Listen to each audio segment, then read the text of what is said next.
السلام علیکم ورحمۃ اللہ وبرکاتہ۔ جیسار اسلام چینل میں آپ کو خوش آمدید۔ عہد نامہ۔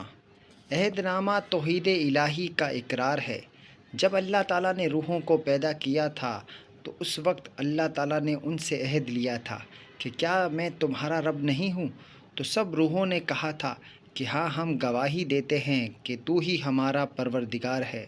اور اسی عہد کے اقرار کو عہد نامہ کہا جاتا ہے، کیونکہ اس عہد میں اللہ تعالیٰ کی وحدانیت اور ربوبیت کے اقرار کی شہادت ہے، اور حضور صلی اللہ علیہ وسلم کی رسالت کا اقرار ہے، اور اس کے متعلق چند اسناد حسب ذیل ہیں۔ پہلی روایت حضرت ابن مسعود رضی اللہ تعالیٰ عنہما سے مروی ہے کہ نبی کریم صلی اللہ علیہ وآلہ وسلم نے ایک روز اپنے صحابہ سے فرمایا کہ کیا تم اس بات سے عاجز ہو کہ صبح و شام اللہ تعالیٰ سے عہد کر لیا کرو؟ عرض کیا گیا، یا رسول اللہ صلی اللہ علیہ وآلہ وسلم، کیسے؟ حضور صلی اللہ علیہ وآلہ وسلم نے فرمایا، جو ہر صبح و شام اس عہد نامے کو پڑھے گا تو ایک فرشتہ اس پر مہر لگا کر عرش معلیٰ کے نیچے رکھ دے گا، اور بروز قیامت منادی کرنے والا ندا کرے گا، وہ لوگ کہاں ہیں جن کے لیے اللہ کے پاس عہد ہے؟ تو وہ جنت میں داخل ہوں گے۔ حوالہ تفسیر کبیر۔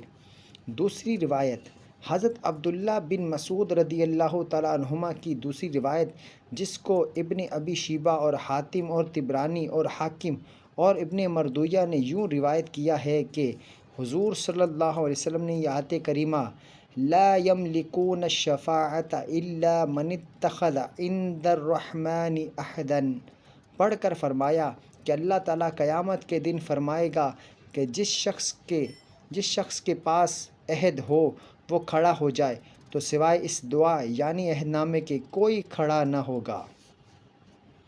تیسری روایت حکیم ترمذی کی روایت میں ہے، حضرت ابو بکر صدیق رضی اللہ تعالیٰ عنہ فرماتے ہیں کہ رسول اللہ صلی اللہ علیہ وسلم نے فرمایا کہ جو شخص ہر نماز کے سلام کے بعد یہ کلمات پڑھے گا، ایک فرشتہ اس کو کاغذ پر لکھ کر مہر لگا کر رکھ دے گا۔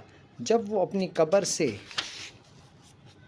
اٹھے گا تو وہ فرشتہ لکھی ہوئی تحریر لائے گا اور ندا کرے گا کہ عہد والے کہاں ہیں، حتیٰ کہ وہ کیا ہوا عہد اس کو دے دے گا۔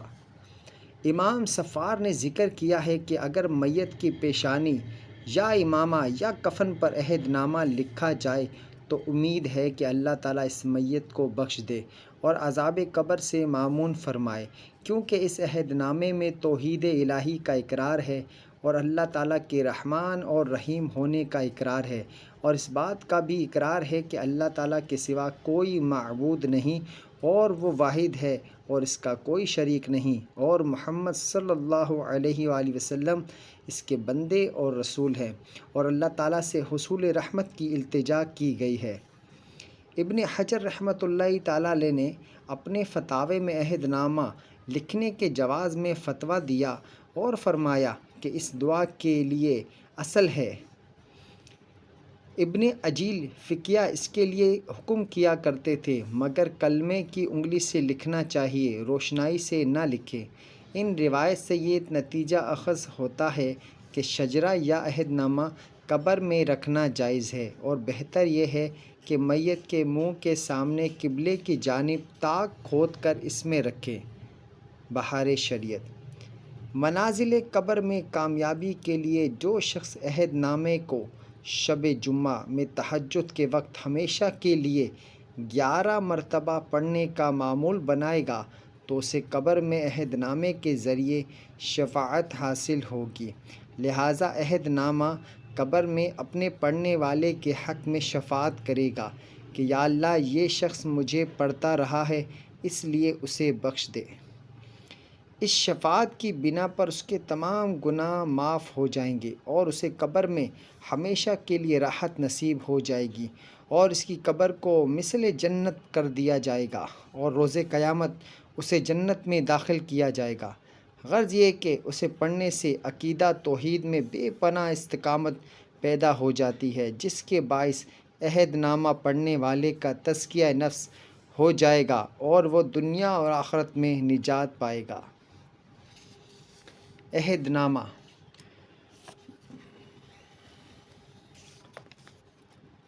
بسم اللہ الرحمن الرحیم، اللہ کے نام سے شروع جو بڑا مہربان نہایت رحم والا ہے۔ اللہم فاطر السماوات والارض عالم الغیب والشہادۃ انت الرحمن الرحیم۔ اے میرے اللہ، آسمانوں اور زمین کے پیدا کرنے والے، غائب اور حاضر کے جاننے والے، تو نہایت مہربان بخشش والا ہے۔ اللہم انی اعہد الیک فی ہذہ الحیاۃ الدنیا، الہی میں اس دنیاوی زندگی میں تیرے ساتھ عہد و اقرار کرتا ہوں۔ وَأَشْهَدُ أَن لَا إِلَٰهَ إِلَّا أَنْتَ وَحْدَكَ لَا شَرِيكَ لَكَ،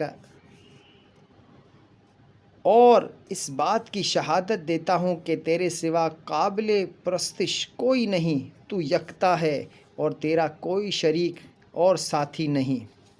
وَأَشْهَدُ أَنَّ مُحَمَّدًا عَبْدُكَ وَرَسُولُكَ، اور میں اس بات کی بھی گواہی دیتا ہوں کہ محمد صلی اللہ علیہ وآلہ وسلم تیرے بندے اور رسول ہیں۔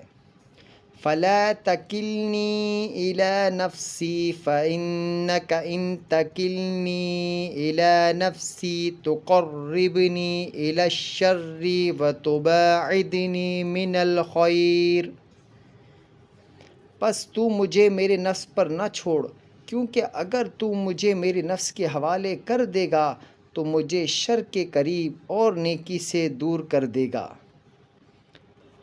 وَإِنِّي لَا أَتَّكِلُ إِلَىٰ بِرَحْمَتِكَ،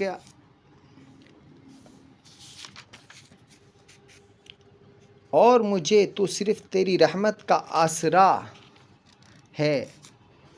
فَاجْعَل لِّي عِندَكَ عَهْدًا تُوَفِّيهِ إِلَىٰ يَوْمِ الْقِيَامَةِ إِنَّكَ لَا تُخْلِفُ الْمِيعَادَ، پس اپنے ہاں بھی میرا عہد کر دے جسے روز قیامت تک پورا کرے، تو ہرگز عہد کی خلاف ورزی نہیں کرتا۔ وصلی اللہ تعالی علی خیر خلقہ محمد وآلہ واصحابہ اجمعین، اور خیر الخلق محمد صلی اللہ علیہ وسلم پر اور تمام آل و اصحاب پر اللہ تعالیٰ کی رحمت نازل ہو۔ برحمتک یا ارحم الراحمین، اے رحم کرنے والوں میں سب سے بڑے رحم کرنے والے، اپنی رحمت سے میری التجا قبول فرما۔ صدق اللہ العظیم۔